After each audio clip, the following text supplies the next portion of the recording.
नमस्कार, प्रणाम। अभी खेसारी भैया जिम में हैं और ये वेट आप लोग देख सकते हैं। इतना 70 kg। 70 के चल।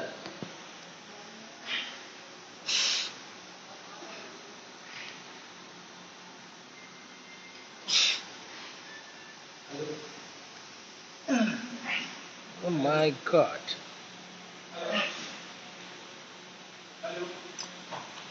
What a back!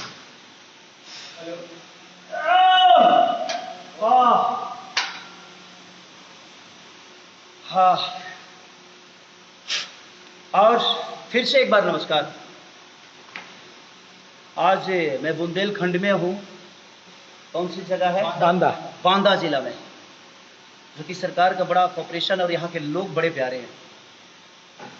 प्यार वो बहुत करते हैं मुझे और सम्मान भी। यहाँ के हर बच्चा जो मेरे से छोटा है वो पैर छूता है, बड़ा अजीब लगता है। बट ये संस्कार है इस धरती पे, वो मुझे बड़ा बहुत अच्छा लगा।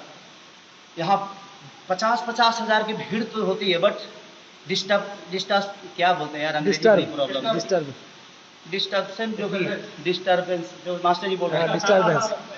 सॉरी, मैं एक्चुअली पढ़ा लिखा नहीं हूँ, बट आपके प्यार ने इतना दे दिया है कि पढ़ने की ज़रूरत भी नहीं है मुझे, क्योंकि उसी भोलापन से आप मुझे जानते हैं।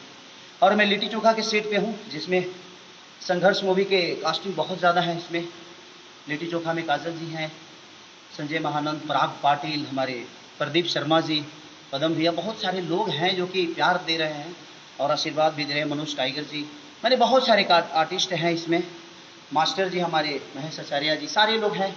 तो दिल से प्रणाम, और लिट्टी चोखा को ऐसे ही प्यार और आशीर्वाद देते रहिए। और बुंदेलखंड की धरती को दिल से प्रणाम, और खास करके बांदा जिला, जो कि एक रामायण से जुड़ा हुआ है स्थान। और तुलसीदास जी यहीं पे अपने रामायण का रचना तक किए थे, उन्होंने किताब लिखी थी। तो कहीं ना कहीं हमारे भोजपुरी समाज नहीं, पूरे वर्ल्ड की जो भी हिंदुत्व की समाज है वो रामायण से जुड़ी हुई है, और वो कीर्तिमान इसी धरती पे हुआ था। तो दिल से प्रणाम, लव यू ऑल। और लिट्टी चोखा के सारे कैरेक्टर को आशीर्वाद और ऐसे ही देते रहिए, और ऐसे ही प्यार देते रहिए। Thank you.